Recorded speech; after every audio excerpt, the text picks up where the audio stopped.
জুলাই গণঅভ্যুত্থানের সম্মুখভাগের অকুতভয় যোদ্ধা ও ইনকিলাব মঞ্চ এর মুখপাত্র শরীফ ওসমান হাদি আর নেই, ইন্না লিল্লাহি ওয়া ইন্না ইলাইহি রাজিউন।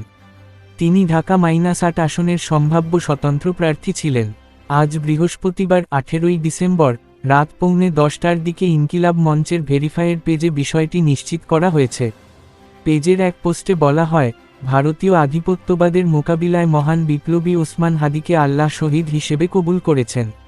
এর আগে গত শুক্রবার ১২ই ডিসেম্বর দুপুর আনুমানিক ২:৩০টার দিকে রাজধানীর পুরানা পল্টনের বক্স কালভার্ট রোড এলাকায় ব্যাটারিচালিত রিকশায় থাকা অবস্থায় শরীফ ওসমান হাদিকে মোটরসাইকেল আরোহী দুর্বৃত্তরা গুলি করে।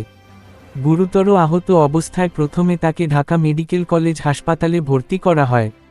পরে শারীরিক অবস্থার অবনতি হলে তাকে রাজধানীর এভারকেয়ার হাসপাতালে স্থানান্তর করা হয়। সেখান থেকে উন্নত চিকিৎসার জন্য তাকে সিঙ্গাপুরে পাঠানো হয় এবং তিনি সিঙ্গাপুর জেনারেল হাসপাতালে চিকিৎসাধীন ছিলেন।